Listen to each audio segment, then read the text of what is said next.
Oui, merci, monsieur le maire. J'interviens de nouveau sur le sujet des actions GADI en matière de sécurité et de prévention de la délinquance, en prolongement d'amorce intéressant de débat que nous avons vu en commission. J'interviens pour redire en fait ce que j'ai publié ici depuis 2014 ainsi qu'en conseil du 3e arrondissement. Quel est le problème? C'est qu'à la lecture de cette délibération, nous avons toujours autant de mal à percevoir une réelle stratégie de la ville en matière de prévention et de lutte contre la délinquance. La première question à se poser est sans doute, faut-il une stratégie municipale en la matière? C'est-à-dire que les faits apportent bien sûr la réponse, c'est un oui évident. Il suffit de suivre l'actualité locale. Le maire du 3e, lors du dernier conseil d'arrondissement, M. Sécheresse en commission, avait reconnu que les agressions sont de plus en plus violentes. Même si dans une récente interview, M. Sécheresse à la radio, vous avez semblé vous polariser sur les violences en marge de manifestations sportives et sur les affrontements entre extrême gauche et extrême droite. C'est à mon avis une vision un peu parcellaire de la problématique, car cette tension et cette violence, elles sont le quotidien de beaucoup de lieux. Nous nous souvenons que Lyon est la ville où Marin a été victime d'une barbarie au quotidien. Un événement dramatique qui traduit cette hyperviolence gratuite qui vient bouleverser la vie de la victime. C'est un véritable poison par ailleurs pour notre cohésion sociale, puisque nous savons qu'un tel événement dissuade de nombreuses personnes d'exercer leur responsabilité citoyenne. Je pense que comme moi, vous avez vu de nombreux Lyonnais qui vous ont dit après cet événement, j'ai demandé à mon mari, j'ai demandé aux enfants de ne jamais s'interposer dans ce genre de situation. L'actualité, c'est aussi la flambée de violence à la Buchère il y a quelques jours, qui montre une menace latente de comportement collectif inacceptable. L'actualité, c'est le constat de l'effet plumeau suite à la mise en place des expérimentations de la politique de sécurité au quotidien.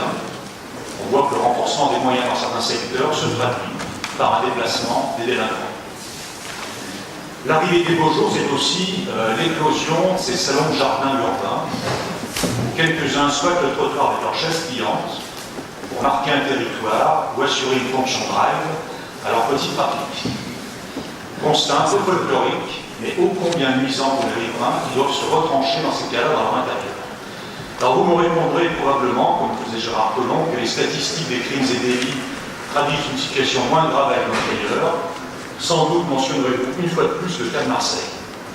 Alors je sais qu'il est assez difficile d'obtenir des statistiques au niveau local sur ces questions, mais j'en ai trouvé cependant une assez intéressante qui est celle des crimes et délits dans le transport en commun.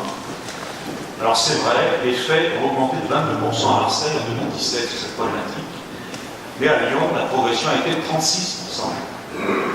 Et ce n'est pas un cas général, parce qu'à Nice, on note par contre un recul de 40%. Alors face à ce panorama, je persiste à dire qu'on peut s'interroger sur une stratégie de lutte contre la délinquance déclinée par cette délibération.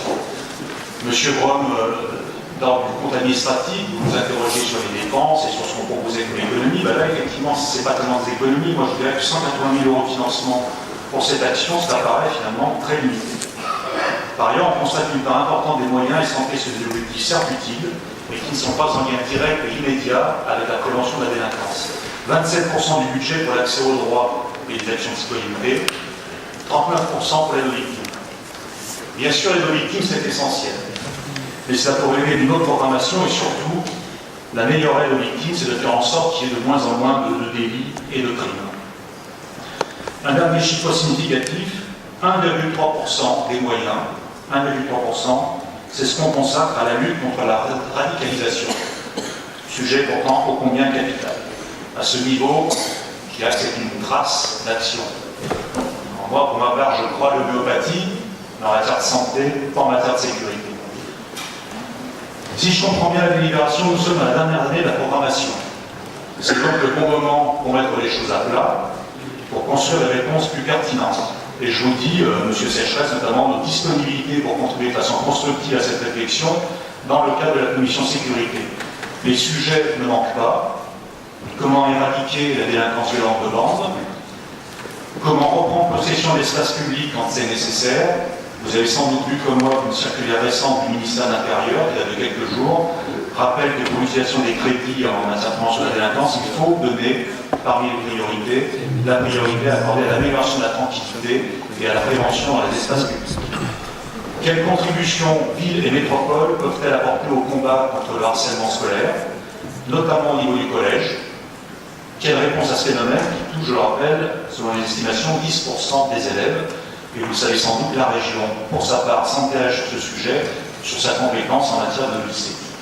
Alors nous avons voté cette délibération parce que nous ne doutons pas des projets portés par ces associations, mais nous ne voyons toujours pas en quoi cet assemblage de projets permet de répondre complètement aux défis de sécurité auxquels notre cité fait face. Et je vous redis notre disponibilité pour travailler une réelle stratégie volontariste en matière de lutte et de prévention de la délinquance, car le temps nous impose d'avoir une telle stratégie.